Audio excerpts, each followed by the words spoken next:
L'époque de la Haute République est celle où l'ordre Jedi brille à son apogée, des siècles avant l'ascension de l'Empire galactique. La République s'étend dans un esprit d'exploration et de paix, cherchant à unifier les systèmes stellaires éloignés sous une bannière de prospérité commune. Guidée par la chancelière Lina So, la galaxie connaît une ère d'innovation avec des projets colossaux comme le flambeau stellaire, destiné à connecter les frontières éloignées au cœur de la République. Les Jedi, gardiens de la paix et de la justice, jouant un rôle clé en incarnant les idéaux de sagesse et de courage. Dans cette époque d'équilibre fragile, une menace inattendue émerge, la grande catastrophe de l'hyperespace. Avant cet événement, les Jedi prospéraient dans leur avant-poste, explorant les zones inexplorées de la bordure extérieure durant la phase 2, tout en maintenant la paix dans les systèmes déjà intégrés. Mais ce calme vole en éclats lorsqu'un vaisseau, le Legacy Run, subit une défaillance catastrophique en hyperespace, provoquant ainsi un déluge de débris mortels. Cet incident marque l'ouverture d'une crise qui révèle une nouvelle force antagoniste, les Nihil, des pillards sans pitié, adeptes d'un chaos organisé. Ces derniers, armés d'une technologie hyperspatiale unique, deviennent la plus grande menace pour la République. La lumière des Jedi devra affronter les ténèbres grandissantes.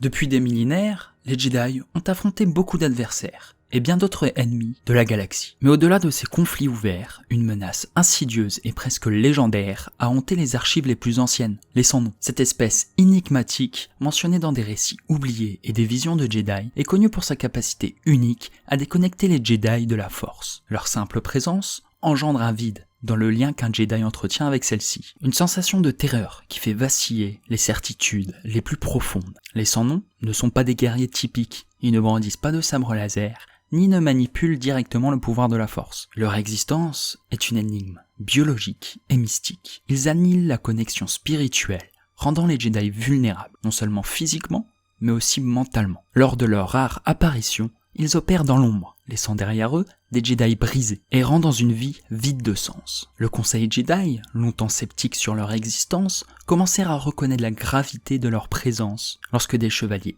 expérimentés disparaissent. Pour saisir la gravité de leur menace, il faut d'abord remonter à l'origine de leur existence et à leur ascension dans l'ombre.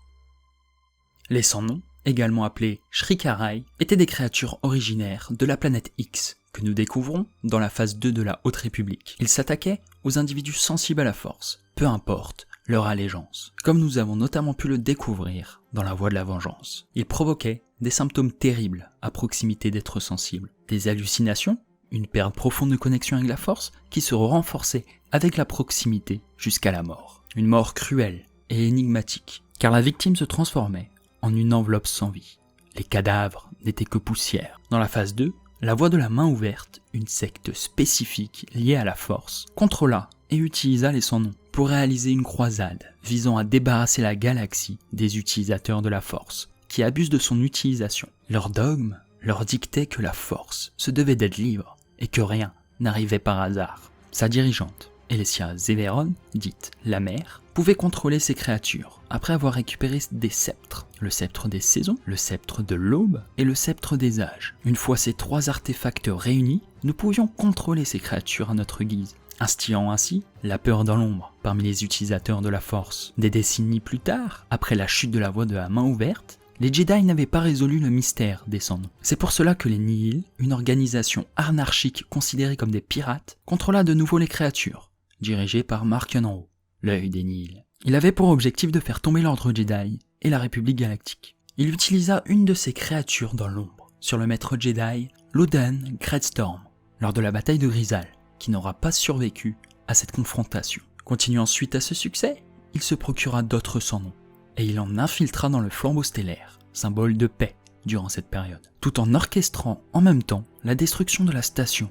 Avec les Nihil, les sans-nom eut un effet dévastateur durant la chute du flambeau stellaire. La Jedi Orla Jareni et Regal Kol n'ont pas survécu à cette confrontation. De son côté, Indira Stuk fut gravement blessée par ces créatures et Stellan Gios fut très affecté par celle-ci. Durant cette période, nous pouvons notamment noter que Kif Trennis, puis Seret et Terek furent aussi affectés par ces créatures. Mais alors que les égalisateurs intensifient leurs frappes et que les sans-nom plongent la galaxie dans un silence terrifiant, un sombre présage émerge.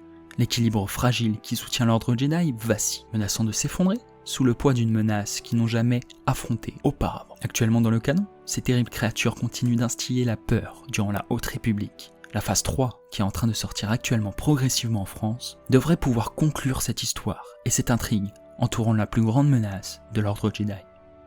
Face à la montée implacable des sans-noms et des égalisateurs, les Jedi se retrouvent à un tournant critique de leur histoire. Ce n'est plus seulement leur maîtrise de la Force qui est mise à l'épreuve, mais leur compréhension même de leur rôle dans la galaxie. Alors que l'obscurité menace d'éteindre leur lumière, une question demeure. L'ordre Jedi peut-il s'adapter et survivre à une menace qui défie tout ce qu'ils croyaient immuable? Ou cette épreuve marquera-t-elle la fin de leur âge d'or? Merci à tous d'avoir regardé cette vidéo, et on se retrouve prochainement pour de nouvelles histoires sur l'univers de Star Wars.